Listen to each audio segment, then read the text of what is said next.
तर राज ठाकरेंनी दिलेल्या प्रस्तावाला उद्धव ठाकरेंनी प्रतिसाद दिलाय। महाराष्ट्र हिताच्या आड जो कोणी येईल त्याचं स्वागत मी करणार नाही, त्याला घरी बोलावणार नाही, त्याच्यासोबत पंक्तीला बसणार नाही, त्याचं आगत स्वागत करणार नाही, हे पहिलं ठरवा अशी अट उद्धव ठाकरेंनी ठेवली।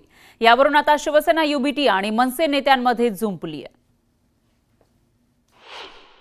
ज्या महाराष्ट्राला पाण्यात पाहतात, महाराष्ट्राचं नुकसान व्हावं, मराठी माणसाचं नुकसान व्हावं यासाठी पडद्यामागून कारस्थानं करतात, अशा लोकांच्या पंगतीला आम्ही बसणार नाही, आम्ही बसणार नाही, अशा माणसांना आम्ही घरातही घेणार नाही, अशी भूमिका घेणं गरजेचं आहे सगळ्यांनी। महाराष्ट्राचे शत्रू छत्रपती शिवाजी महाराजांचे शत्रू बाळासाहेब ठाकरे यांच्या शिवसेनेचे शत्रू हे महाराष्ट्राचे शत्रू आहेत। ही भूमिका जर कोणी घेत असेल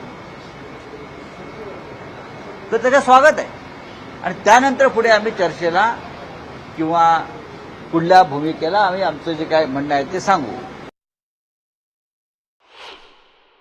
ज्या लोकांनी भाजपला धोका दिला, ज्यांच्याबरोबर युती लढवून ते दुसरीकडे गेले, आता ते पवार साहेबांना धोका देण्याच्या तयारीत आहेत आणि काँग्रेसला धोका देण्याच्या तयारीत आहेत। एवढ्या सगळ्या धोका देणाऱ्या लोकांबरोबर आम्ही विश्वास ठेवायचा तो कुठल्या मुद्द्यावर ठेवायचा हा प्रश्न माझ्यासारख्या एका सामान्य राजकीय कार्यकर्त्याला पडतो।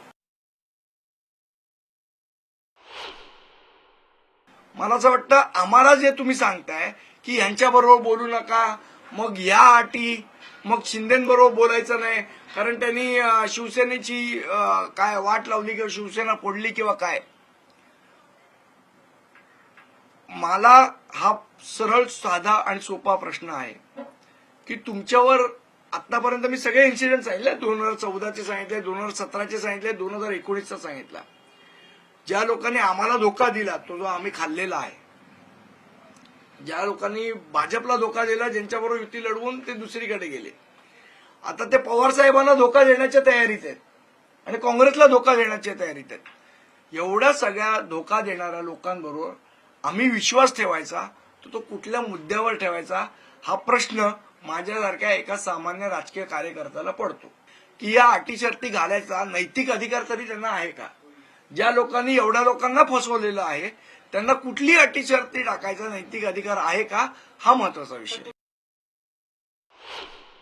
बघा, त्या अटी नाहीयेत, त्या भावना आहेत की महाराष्ट्राचे जे शत्रू आहेत त्यांच्याशी संबंध ठेवू नये, ठेवता कामा नये, त्यांना आपल्या घरात स्थान देता कामा नये। हे महाराष्ट्राचे शत्रू आहेत, ज्यांनी मराठी माणूस, महाराष्ट्र आणि बाळासाहेब ठाकरेंची मराठी माणसासाठी स्थापन झालेली शिवसेना याच्या पाठीमागून वार केलेल्या लोकांना आपल्याकडे स्थान असता कामा नये। ही अट नाहीये, ही लोकभावना आहे की ज्यांनी व्यक्त केली।